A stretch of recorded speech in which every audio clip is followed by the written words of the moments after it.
যে আশঙ্কার কথা ভাবছিলাম, অনেকেই হয়তো ভাবছিল, ঠিক তেমনটাই দেখা যাচ্ছে যে জুলাই সনদ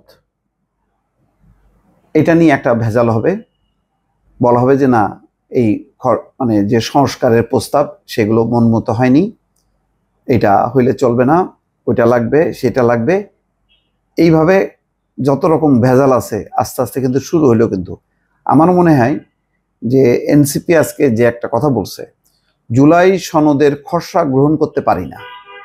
আমার ধারণা যে জামাত ইসলামীও সম্ভবত ওই লাইনেই যাবে, বলবে যে না, ঠিক মতো সংস্কার হয়নি, বিচারের এখনো খোঁজখবর নাই, এটা ছাড়া নির্বাচনে যাওয়া যাবে না।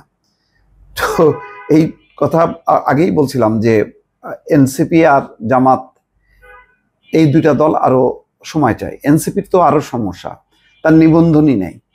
তারপরে তাদের যে ভাবমূর্তির অবস্থাটা সেটা তো আর নাই বললাম, সেই সংকটটা বিএনপির মধ্যেও আছে। কিন্তু জামাত তুলনামূলকভাবে আগায় থাকলেও তারা হয়তো চিন্তা করতেছে যে তাদের সময় দরকার, অথবা জানি না আর কি কি হলে তারা খুশি হবে।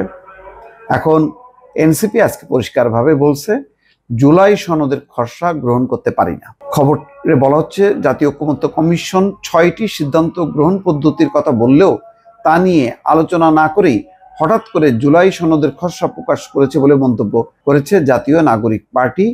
এটি সঠিক কাজ বলে মনে করছে না দলটি। এনসিপির যুগ্ম আহ্বায়ক জাবেদ রাসিন বলেছেন, আমরা এটির তীব্র বিরোধিতা করছি, আলোচনার পদ্ধতি নিয়েই আলোচনা হয়নি, অথচ তারা খসড়া প্রকাশ করেছে, এটা আমরা গ্রহণ করতে পারি না। এখন জুলাইয়ের শেষ প্রান্তে, আর 2-3 দিনের মধ্যে তারপরে আগস্ট। তো এখনই যদি ঠিক না হয়, মানে ঐকমত্য কমিশন বলেছে যে 12টি মৌলিক বিষয়ে ঐকমত্য হয়েছে, তো সব বিষয়ে তো ঐকমত্য হবে না, রাজনৈতিক দৃষ্টিভঙ্গি আলাদা। যেই বিষয়গুলি ঐকমত্য হবে না সেই বিষয়গুলো নিয়ে মানে প্রত্যেক দলের তো নির্বাচনী ইশতেহার হবে, সেই ইশতেহারে সন্নিবেশিত করে পাবলিকের কাছে গেলেই হবে। কারণ যে সংস্কারের কথাই বলি না কেন, সেটা তো বাস্তবায়ন করবে নির্বাচিত সরকার।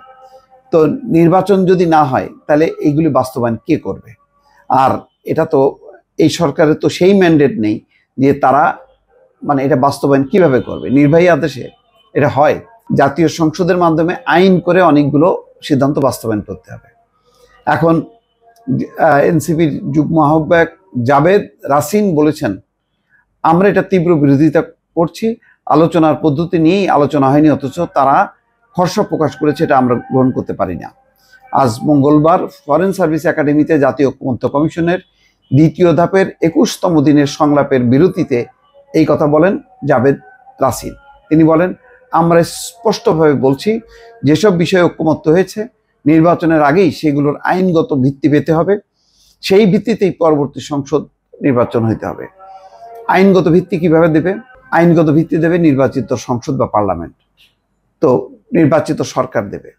এবং কমিটমেন্ট থাকবে ঐকমত্য কমিশন যে এই বিষয়গুলোতে ঐকমত্য হয়েছে আর এই বিষয়গুলো ঐকমত্য হয়নি।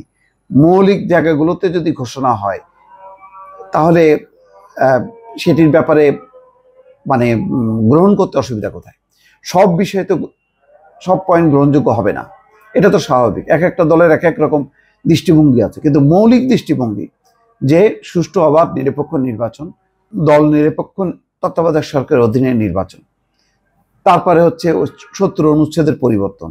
যে 70 অনুচ্ছেদ বলে মানে এমপিরা তাদের যে ভোটের অধিকারটা মানে দলের বিরুদ্ধে, সেটাও থাকবে, কিন্তু মানে অর্থ বিল সহ কয়েকটা বিষয় ছাড়া বাকিগুলোতে ওপেন থাকবে, ডিবেট ওপেন থাকবে। তাহলে আর কি, প্রধানমন্ত্রীর 10 বছর, মানে একজন 10 বছরের মেয়াদের বেশি প্রধানমন্ত্রী থাকতে পারবেন না। এই তো। আর বাকি যে সংস্কার প্রক্রিয়াগুলো, আরো গণতন্ত্রায়ন, সেইগুলো তো নির্বাচিত সরকারের প্রতি যদি আস্থা না থাকে, সবাই তো এক একটা নির্বাচনী ইশতেহার নিয়ে পাবলিকের কাছে যাবে। এমন তো না যে আমার দল বড় সুতরাং লোকজন দলে দলে আমাকে ভোট দেবে। ভোটাররা স্বাধীনভাবে ভোট দেবে, সেখানে বিএনপির পক্ষে ভোট দিতে পারে, জামাতের পক্ষে ভোট দিতে পারে, এনসিপি যদি নিবন্ধিত দল হিসেবে নির্বাচনে দাঁড়ায় তাকেও ভোট দেবে। তাহলে এই অধিকারটা আমরা বঞ্চিত করে আমরা নিজেরা মানে ড্রয়িং রুমে বসে সব সিদ্ধান্ত নিয়ে নেব, এখানেই আইন বাস্তবায়ন করব, তাহলে পার্লামেন্টের কাজ কি হবে?